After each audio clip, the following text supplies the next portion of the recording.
Егер сен өзгергің келсе, сен әдеттеріңді өзгерту керексің. Ал әдеттеріңді өзгерту үшін сен ойлауыңды өзгерту керексің.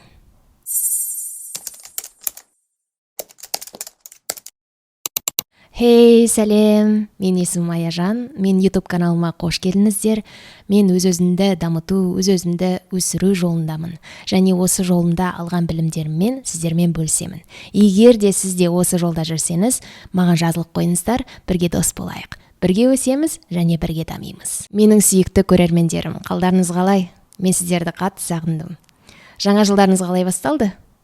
Жаңа жылға мақсаттарыңызды қойып, оған жетуге көмектесетін әдеттеріңізді анықтап, әрекеттер жасап бастадыңыздар ма? Жарайсыздар. Мен сіздермен мақтанамын. Мен де осы жылға және келесі жылдарға да жаңа өзгерістер енгізіп, өткенімде жіберген қателіктерімді енді қайталамай, олардан сабақ алып, енді өмірімді басқаша өмір сүргім келеді деп өз-өзіме уәде беріп жатырмын. Осы өткен 2 күн бойы мен күнделігімді алып, ертеңгі күннен және келешектен не қалайтыныма ой жүгіртіп, өзіме сондай кішігірім, бірақ сондай маңызы зор мақсаттар қойдым. Бүгін сіздермен осы видеода мен өзімнің жеке жоспарым және сол мақсаттарымның маңыздылығымен сіздермен бөлісетін боламын. Бәлкім сіздерге шабыт, жаңа ой беріп қалар. Ал кеттік. Жаңа көзілдіріктерімді байқаған шығарсыздар. Маған күшті жарасып тұр, иә? Бірақ осы видеода мен бұл көзілдіріктерімді шешіп қояйын, себебі сырттағы отражение менің көзілдірігімнің линзаларына түсіп тұр. Біріншіден әңгімемізді бастамай тұрып, видеоны паузаға қойып, өзіңізге ыстық шай дайындап алып, жақсылап, жайлы орналасып алыңыз. Бүгін мен алып отырған сусыным, ол бізде матча.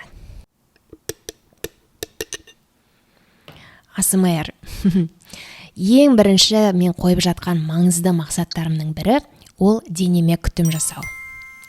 Білемін, клише естіледі, бірақ ол сондай біздің көңіл бөлуімізді талап ететін нәрсе. Мен оқыған Робин Шарманың кітабында мынадай бір әдемі теңеу бар. Мысалы, сіз елестетіңізші, егер сіз бір қымбат брендтен көлік сатып алатын болсаңыз, мысалы Феррари көлігін алатын болсаңыз, сіз оған жанармай толтыратын кезде, сіз барып оны ең арзан жанармаймен толтырмайсыз ғой, дұрыс қой, сіз оған люкс, премиум, соған сай келетін сапалы жанармаймен толтыратын боласыз, дұрыс емес пе? Егер сіз оған арзан бірдеңе құйып қоятын болсаңыз, ол өте жылдам істен шығатын болады, сіздің көлігіңіз.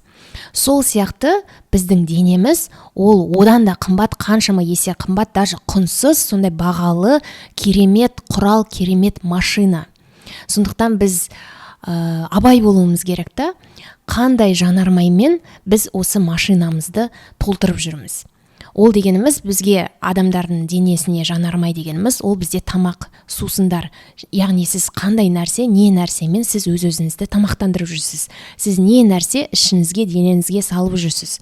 Біздің осы супер машинамыз, құралымыз, денеміз ұзағырақ және тиімдірек жұмыс жасау үшін біз оны дұрыс жанармаймен толтыруымыз керек, Сонда біз дұрыс тамақтануымыз қажет. Мысалы, мен өз басым осы жақында мен кофемен және терең майда қуырылған тағамдардан, яғни наггетс, фри деген нәрселерден мен бас тарттым. Себебі олар менің асқазаныма, жүрегіме кері әсерін тигізді. Сонда бұл мақсатымды іске қосу үшін мен қандай әрекеттер жасап бастай аламын? Мен дұрыс тамақтанып бастай аламын. Яғни көбірек жемістер, көбірек көкөністер жеп бастай аламын. Және де витаминдер жеп бастай аламын. Мен жақында осы витаминдер алдым, омега-3, D3, магний және биотин деген витаминдерді алдым. Және зиян тамақтарды, фастфуд соларды арзан жанармай ретінде көріп, олардан бас тарту. Және біздің денемізді, ағзамызды жаратушымыздың бізге сыйлаған сый ретінде көруіміз керек. Өзіңіз ойлаңызшы, барлық әлемді жаратқан Аллах тағала әр қайсымызға осындай құнсыз бағалы сый берді, денемізді берді, Біз егер сенуші адам болсақ, онда оны дәлелдеудің бір жолы ол осы денемізге күтім жасай білу және оны дұрыс пайдалану. Мысалы, сіз қымбат теріден тігілген бір люкс брендтің сөмкесін алдым деп ойлаңызшы. Сіз оған күтім жасайсыз ғой, Сіз оған арнайы, премиум, қымбат майды жағатын боласыз, Сол сияқты біздің денеміз, яғни теріміз, ол да сондай бағасыз, сондай керемет, өте қымбат тері, иә, біз сол терімізге күтім жасау керекпіз, яғни оған крем жағу керекпіз, біз оны ылғалдандыру керекпіз деген сияқты. Егер біз осы жаратушымыз бізге берген сыйды, ағзамызды, денемізді сыйламасақ, онда біз жаратушымыздың сыйын бағаламағандай боламыз, иә. Сол үшін мен фитнесқа абонемент алдым, және күнделікті спортпен айналысатын боламын деп өз-өзіме уәде беріп жатырмын. Және де өзімді жақсы сезіну үшін мен ұйқымның сапасына да мән беруім керек. Сіз білесіз бе, сіздің ұйқыңыздың қануы ол сіздің ұйықтаған сағаттардың санына байланысты емес, ол сіздің ұйқыңыздың сапасына байланысты. Сіз білесіз ғой, егер 12 сағат обедке дейін көп сағат ұйықтасаңыз да басыңыз ауырып, сөйтіп дыңылдап тұрасыз ғой, сонда бұл сағатқа байланысты емес сіз ұйықтаған. Ол сіздің ұйқыңыздың сапасына байланысты. Ал ұйқыңыздың сапасы жақсы болу үшін сіз ұйықтар алдында бөлмеңізді қараңғы қылып қою керексіз, яғни көбірек мелатонин бөлінуі керек. Және өзіңізді телефоннан, телевизордан аулақ ұстау керексіз. Мысалы, мен не істеп бастай аламын ол үшін? Мен ұйықтар алдында кемінде 1 сағат бұрын телефонды, телевизорды өшіріп, оларға мүлдем қарамайтын боламын. Сонымен қатар менің денемнің денсаулығы, ол менің санамның, психикамның саулығы. Сол үшін мен өз-өзімнің көңіл күйімді әр күні тексеріп тұрып, және өзімді стресс жағдайлардан, токсик нәрселерден аулақ ұстайтын боламын. Келесі, әйелдік энергиямды ояту. Иә, әр адамның ішінде әйелдік және еркектік энергия болады, яғни feminine және masculine energy болады екен. Бірақ олар осы екі энергия әр адамның ішінде, әйелде де еркекте де тепе-теңдікте болу керек. Егер біреу басым болып кететін болса, онда бұл тепе-теңдік, үйлесімділік бұзылады екен.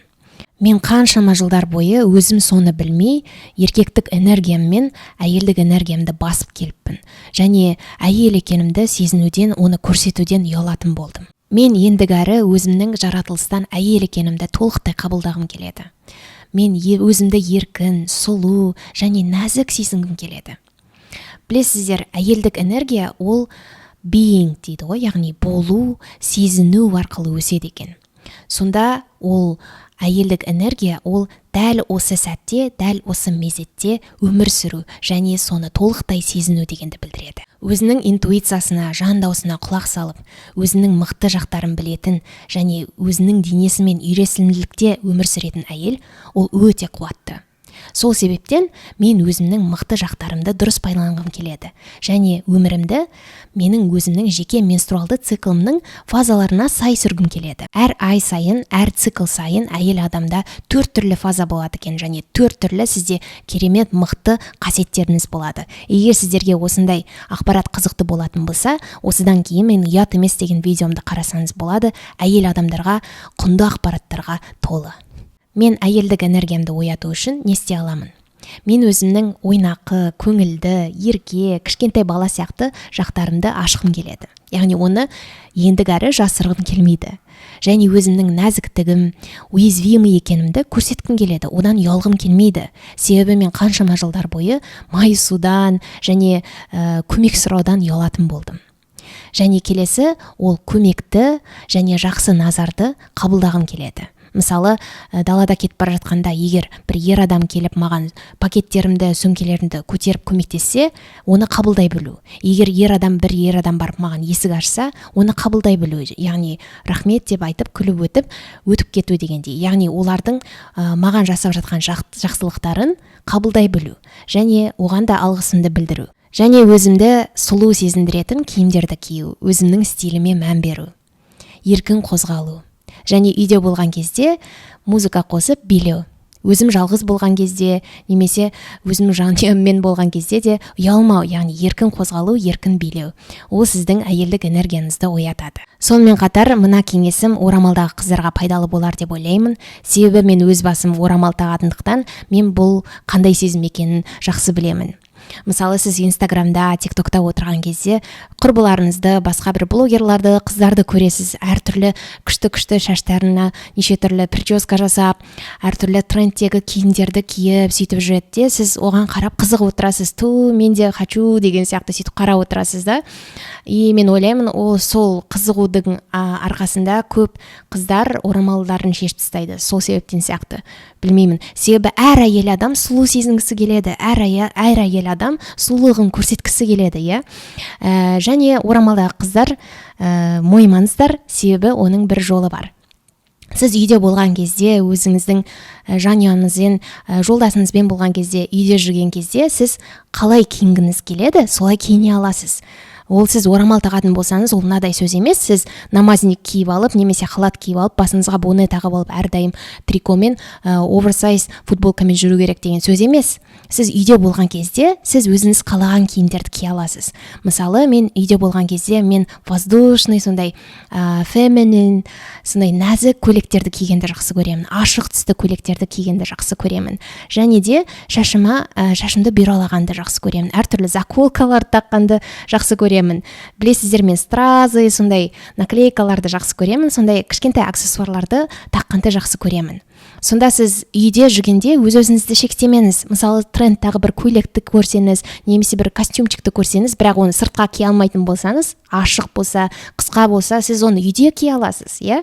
Солай сіз үйде жүргенде өз-өзіңізді шектемей, солай өзіңіздің шашыңызға қалаған прическаңызды жасап, қалаған киіміңізді киіп, макияж жасап, украшенияларыңызды тағып, өз-өзіңізді шектемей, билеп, еркін қозғалып жүрсеңіз, ол сіздің әйелдік энергияңызды кәдімгідей оятады. Ол сізге сенімділік береді. Сіз өзіңізді сұлу сезінесіз, яғни өз-өзіңізге дәлелдейсіз. Мен де сұлу бола аламын. Мен де сол Инстаграмдағы, ТикТоктағы қыздардан ешқай жерім кем емес. Мен де оны өзіме позволять ете аламын деген сияқты солай өзіңізге дәлелдейсіз. Және мұндағы бір бонус, егер сіз тұрмыста болатын болсаңыз, сіздің жолдасыңыз үшін, егер сіз мына әдетті бастайтын болсаңыз, ол керемет деген сыйлық болады. Және ол сізге одан сайын тартылатын болады.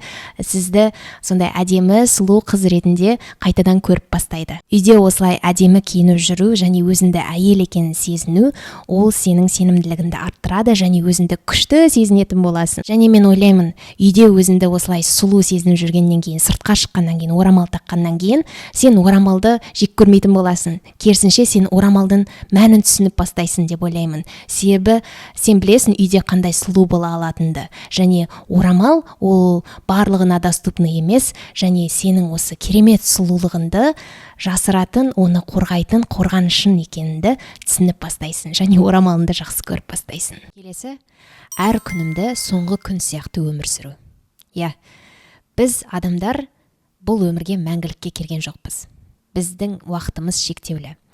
Біз адамдар ұмытшақпыз және өлімнің бар екенін ұмытып кетеміз де, біз әлі көп уақыт бар сияқты сөйтіп сенімді, смело жүреміз да, бірақ сіз білмейсіз, біреуге мысалы 2 күн қалды, біреуге 20 күн қалды, біреуге 2 жыл қалды деген сияқты. Бізде қайдан сондай сенімділік, менде әлі уақыт бар, сосын істеймін деген сияқты. Сөйтіп жүре береміз, иә. Бірақ шындығына келген кезде әр адамның уақыты шектеулі және әр адамның маңдайына әртүрлі уақыт жазылған. Және мұндағы көмектесетін нәрсе әрдайым өліммен кездесетініміз туралы есімізде сақтап жүру.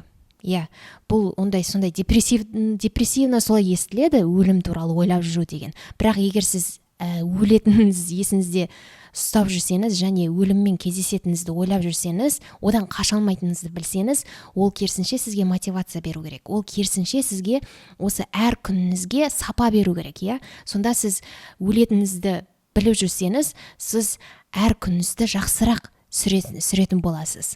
Бұл өлім туралы білу, ойлау деген адамға керемет бір толчок береді, керемет мотивация береді. Білесіз ғой, мысалы, киноларды қараған кезде дәрігерлер басты кейіпкерді шақырып алады да, сіз өте қатты аурудасыз, ауырып жатырсыз, сізге 1 ай қалды, сізге 2 апта қалды деген сияқты сөйтіп айтады да, одан кейін ол басты кейіпкер, ұялшақ болған басты кейіпкер бір уақытта батыл, сонда экстраверт болып кетеді деген сияқты. Өмірінде жасамаған нәрселердің барлығын жасап, сол 2 аптаның 1 айының ішінде үлгеріп қалып, тәуекел етіп сөйтетін сондай бір керемет батыл адам болып кетеді ғой, иә. Сонда ол адам өзінің өлетінін білген кезде ғана барлық потенциалын қосып, өмірін 100% сүріп бастайды. Яғни барлық нәрселерді бастай алады, барлық нәрселерді жасап, адамдармен дұрыс қарым-қатынаста болып, адамдарға жақсы көретінін айтып, олармен сапалы уақыт өткізіп, сондай болып кетеді ғой. Сонда бізге бұл өлімді әрдайым есімізде сақтап жүру, ол бізге қаншама батылдық береді, және қорқып жүрген, бастай алмай жүрген нәрселерімізді бастауға, әрекет етуге бізге мотивация беретін болады. Осы жерде бір күшті киноға сіздерге рекомендация айтқым келіп тұр.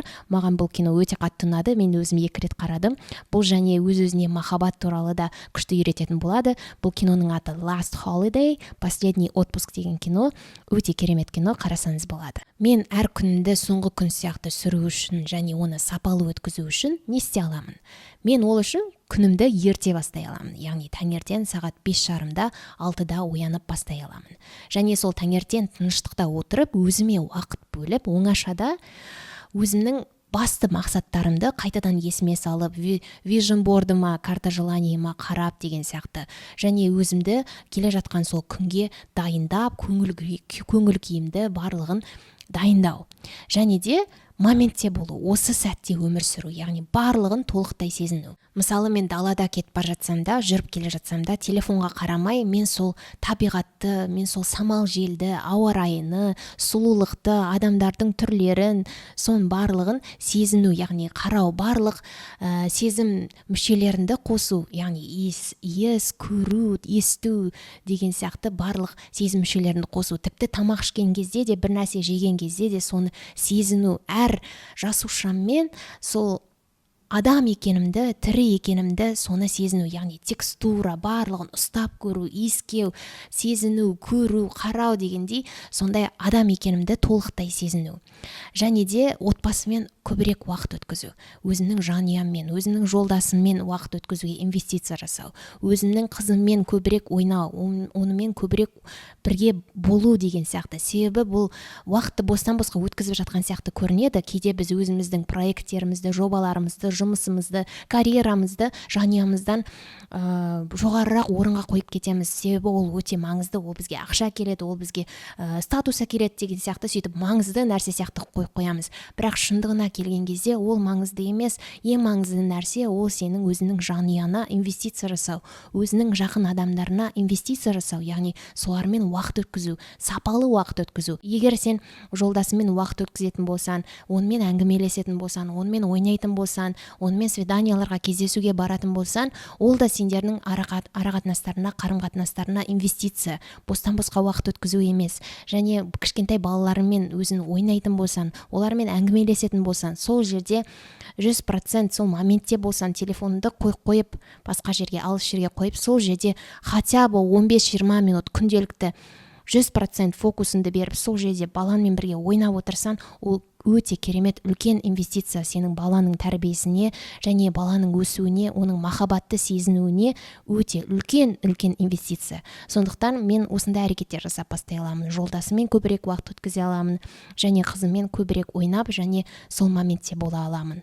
Және де телефонда азырақ уақыт жұмсау, соцсеттерде көп отырмау, және уақытымды шынымен маңызды, пайдалы нәрселерге жұмсау. Және де әр күні көбірек жымию. Адамдарға, танымайтын адамдарға көшеде өтіп бара жатқан кезде жымию, көршілермен амандасу, мейірімдірек болу, адамдармен сабырлырақ болу, әр күні батыл болу, яғни өз-өзіңді артқа тартпау, бір нәрсе бастау керек болса бастау, тәуекел ету, және әр күні өсу, өзінің мақсаттарыма жақындай түсу, әрекеттер жасау, кішкентай болсын. Және де ең маңыздысы ол намаздарымды дұрыс оқу, яғни иманымды күнделікті тексеріп, соны дұрыстап тұру, жүрегімді әрқашанда түзу жолда ұстау. Келесі ол өзімнің бағамды білу және өзімнің қабілеттеріме сену. Мен ендігәрі басқалармен өзімді салыстырмаймын. Мен ендігәрі басқа адамнан өзімді кем санамайтын боламын, және өзімді шектегім келмейді.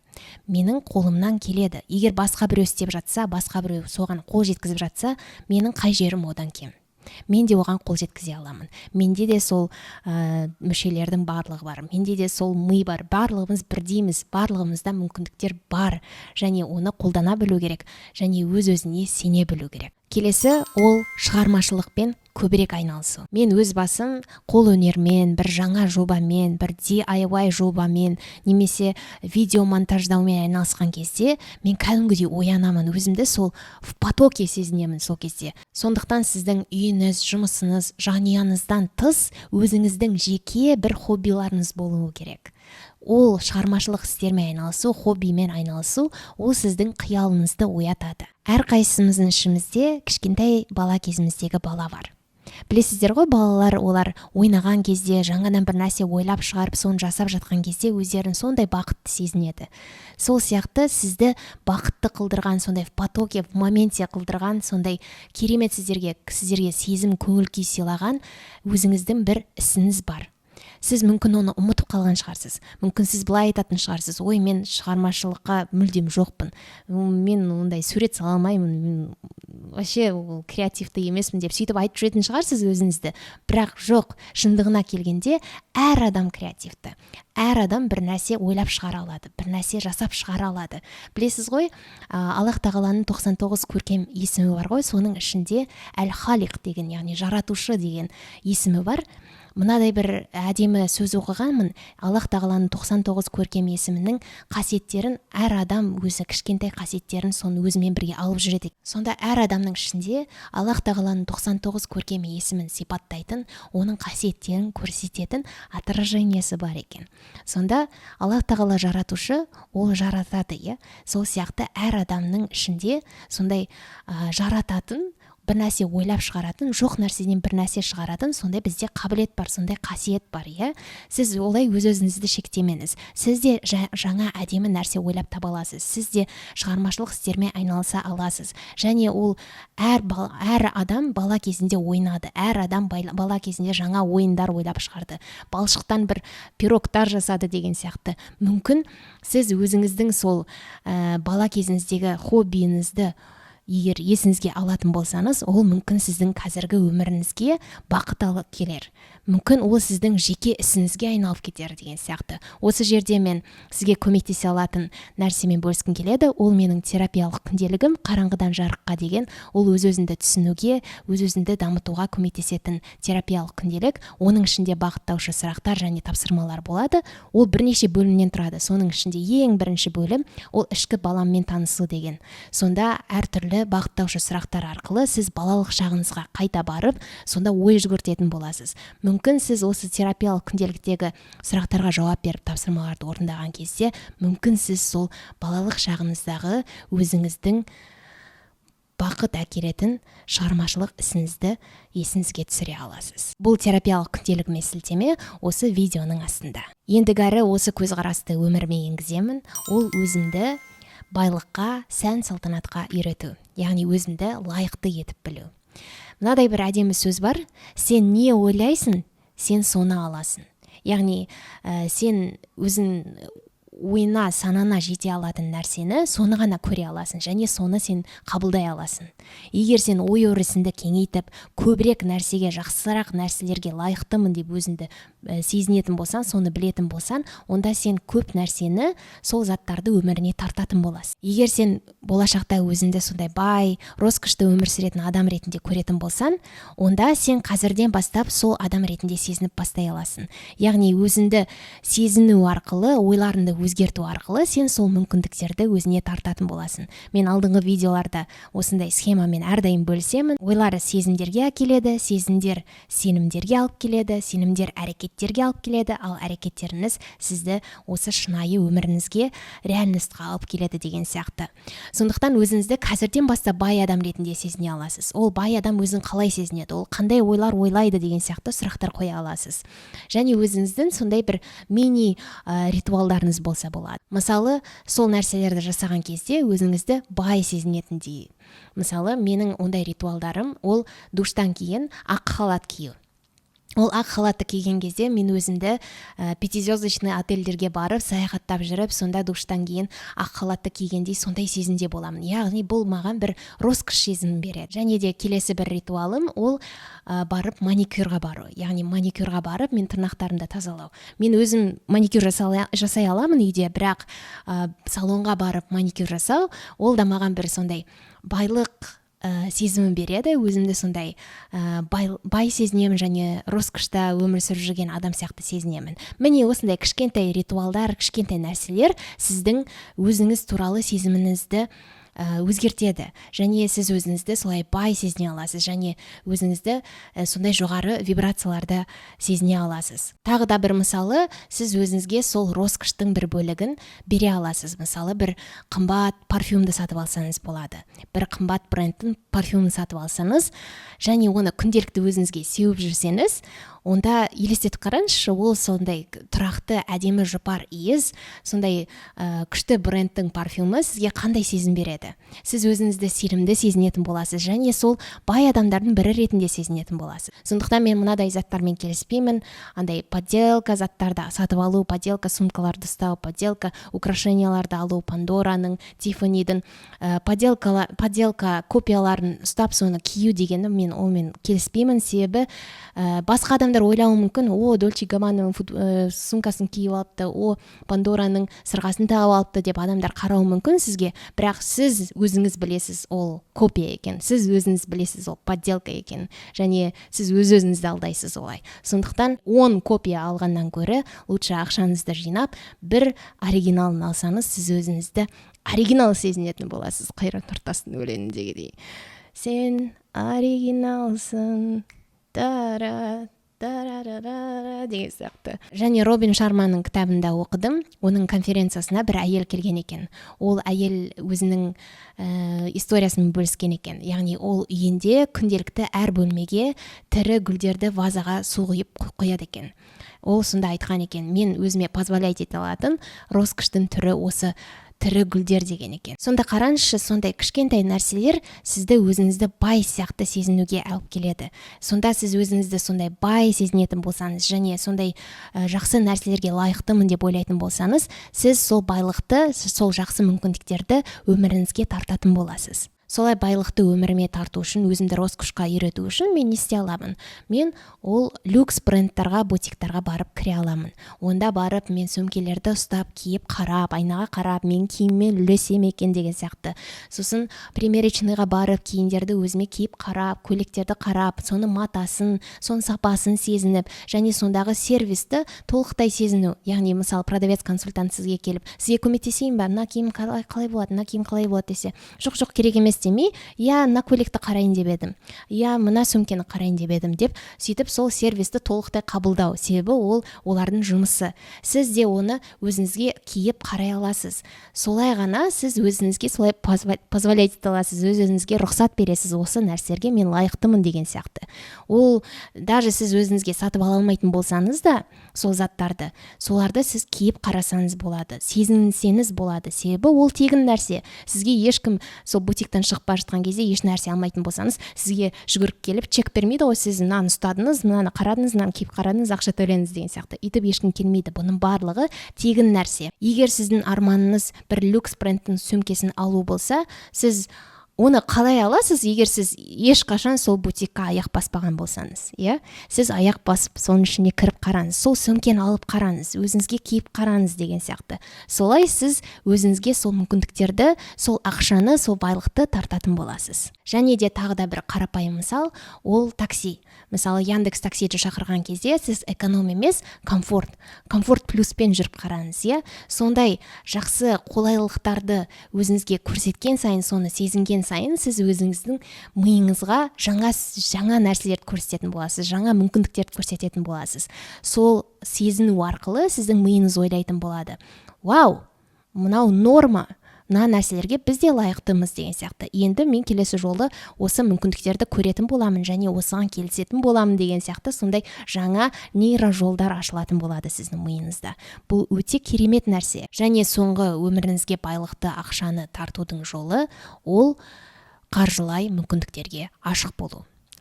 Мен оқып жатқан Secrets of the Millionaire Mind деген кітапта айтылады, әр адамның басында мынадай бағдарлама бар екен. Қаржы туралы, ақша туралы бір схема бір бағдарлама, программа бар әр адамның басында. Ол программа біздің балалық кезімізде, балалық шағымызда қалыптасады екен. Яғни біздің ата-анамыз, біздің менталитетіміз, солардың ақшамен қарым-қатынасы қандай болды, біз соны көреміз, соны сезінеміз, және өзімізге де соны копировать етіп аламыз. Яғни сол сияқты ақша туралы сенімдермен өмір сүреді екенбіз. Яғни ақша деген жаман нәрсе, ақша шексіз емес, ақшаны табу үшін сен қан мен термен табу керексің деген сияқты сондай әртүрлі сенімдер қалыптасады екен. Сонда сіз ақшаны өміріңізге тарту үшін сіз сенімдеріңізді өзгерту керексіз. Мысалы, сізде егер негативті ақша туралы сенімдер болатын болса, соның барлығын сіз перепрограммирование болу керек, яғни соның барлығын сіз өзгерту керексіз. Сонда былай елестетсеңіз болады. Әр адамның өзінің ақша туралы, финанс туралы бір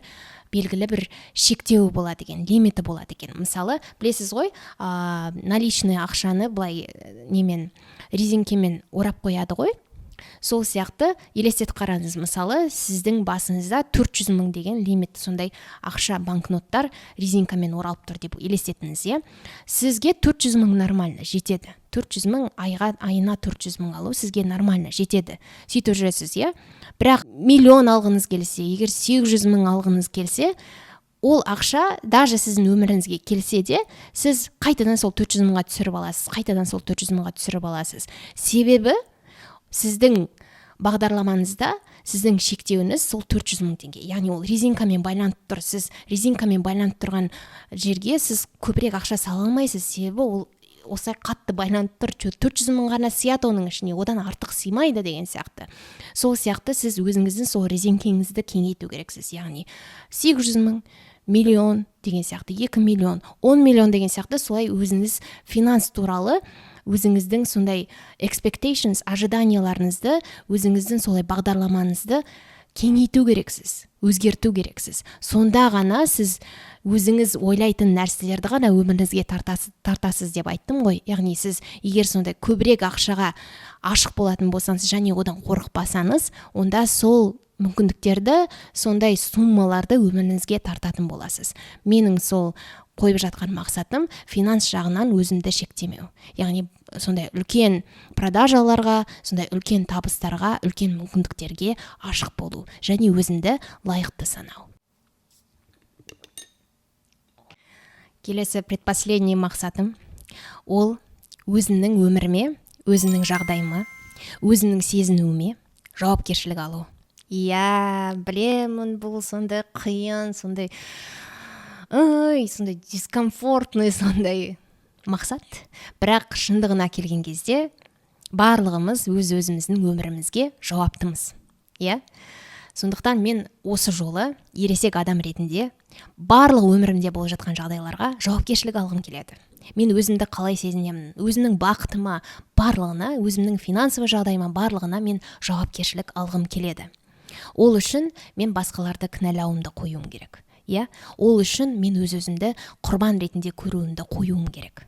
Және ол үшін егер мен бір нәрсе қалайтын болсам, онда мен де сондай адам болуым керек. Соған сай болуым керек. Мысалы, егер сіз махаббатқа толы некеде болғыңыз келсе, онда сіз соған сай болу керексіз. Яғни егер сіз қаласаңыз, жұбыңыз сондай жақсы көретін, сізді сыйлайтын, сізге сыйлықтар беретін, сондай романтик болғанын қалайтын болсаңыз, онда сіз де соған сай болу керексіз. Ондай партнердің жанында сіз қандай қып көресіз өзіңізді, сол сияқты сіз де сондай адам болу керексіз. Ондай партнердің жанында сіз андай ұрысқақ, ондай болмайсыз ғой, недовольный адам болмайсыз. Сіз оның жанында сіз оны сыйлайсыз, сіз жылы боласыз, жұмсақ боласыз, сабырлы боласыз деген сияқты.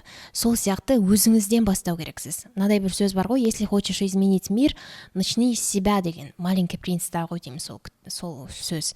Сондықтан өзіңізден бастау керексіз бәрін. Мен енді егер өзімді бақытты сезінгім келсе, мен соған жауапкершілік алғым келеді. Ешкім, менің жұбайым, менің достарым, оған ешкім жауапты емес. Менің бақытты сезінуім, ол менің тек өзімнің қолымда. Яғни егер менің көңіл күйім болмаса, мен оған кінәлі адамдарды іздемей, мен солай өзімнің көңіл күйімді өзім көтере алуым керек. Мен өзімнің көңіл күйімді көтеру үшін не істей аламын деген сияқты. Күнделікті өзімді қалай сезініп тұрмын, соған соны тексеріп тұруым керек, өз-өзіме жұмыс жасауым керек. Сондықтан мен барлық нәрселерге осы жолдан бастап және келесі айларда, келесі жылдарда, осы өмірімнің соңына дейін мен құрбан болуды тоқтатамын. Және өзімнің бақытыма, өзімнің сезінуіме, өзімнің өміріме жауапкершілік аламын. Және ең соңғы, ең маңызды менің мақсатым және жаңа көзқарасым ол Аллахтың жоспарына сену. Бұл өмірімде болмай қалған нәрселерді жеңіл жіберу және өкінбеу. Себебі Аллах тағаланың жоспары мінсіз. Мен білмеймін маған не жақсы екенін. Тек Аллах тағала ғана біледі. Мен үшін не пайдалы екенін, маған не керек екенін тек Аллах тағала ғана біледі. Мысалы, мынадай мысал ретінде елестетсеңіз болады. Сіздің кішкентай балаңыз болса, сіз оған кәмпиттерді бере бермейсіз ғой. Ол кәмпит, конечно, сұрайды. Менің қызым кәмпит жақсы көреді, шоколад жақсы көреді. Ол сұрай береді. Сіз егер әр сұраған сайын бере беретін болсаңыз, оның іші ауырады, оның тістері шіріп кетеді деген сияқты. Ол оған зиян. Сол сияқты біз қалап тұрған кәмпит, осы өмірде бір нәрсені қатты қалап тұрсаңыз, оны бізге бермей тұрса, онда Аллах тағала оны бізге махаббатпен бермей тұр. Ол бізді ойлап бермей тұр. Себебі оны егер берсе, ол бізге зиян болуы мүмкін. Немесе біз оған әлі дайын емес болуымыз мүмкін деген сияқты. Сондықтан сондай көзқараспен өмір сүру. Және «Моё от меня никуда не уйдет» деген сөз бар ғой. Сол сияқты менікі болу керек нәрсе, ол менікі болады. Мен еш нәрсе жоғалтып жатқан жоқпын деген көзқараспен өмір сүру. Және өміріме келіп кеткен адамдарды, келіп кеткен мүмкіндіктерді жеңіл жібере білу. Ешкімге қатты байланбау. Және ең соңғы маңызды көзқарас ол only attracting, not chasing. Яғни еш нәрсенің артынан қуып, оның соңына түсу емес, тек тарту ғана. Тек өміріне ғана тартасын. Сондай көзқараспен өмір сүргім келеді. Себебі мен қаншама жылдар бойы адамдардың арттарынан жүгірдім. Қаншама жылдар бойы мүмкіндіктердің арттарынан жүгірдім. Мен оны жоғалтып жатырмын. Ол маған берілмей жатыр, значит, мен қаттырақ тырысуым керек, мен қаттырақ артынан жүгіруім керек деген сияқты менде сондай ой болды. Мен мұндай көзқарас болған жоқ менде. Яғни мен қабылдағым келген жоқ шындықты деген сияқты. Сондықтан мен бұл жолы енді ешкімнің артынан қуғым келмейді. Тек жақсы мүмкіндіктерді, жақсы нәрселерді өміріме тартқым келеді. Ал өмірімде болу керек емес адамдар болса, жағдайлар болса, оларды жеңіл жібергім келеді. Себебі бұл Аллах тағаланың жоспары, және мен өте сондай трепетпен күтемін, қатты қуанышпен күтемін. Аллах тағала тағы мен үшін не дайындап қойды екен, менің өмірімде қандай жақсы нәрселер болайын деп жатыр екен, қандай жақсы адамдар келейін деп жатыр екен өміріме. Сонымен бүгінгі видеоға осы. Сіздер өздеріңізге пайдалы нәрселер алды деп үміттенемін. Сіздердің әрқайсыларыңыз үшін мен алғысым шексіз. Себебі сіздердің әрқайсыларыңыз осы қарап жатқаныңыз видеомды пікір жазғаныңыз, лайк басқандарыңыз, маған жазылғандарыңыз, тағы да басқа видеоларымды қарағаныңыз, достарыңызбен, жақындарыңызбен бөліскеніңіз, бұл менің өсуім үшін, менің контентімнің басқа көбірек адамдарға жетуі үшін бұл үлкен ықпалын тигізеді. Барлығы сіздің осы жасап жатқан жақсылығыңыздың арқасында. Сізге көп рахмет. Келесі видеода кездескенше, бай-бай.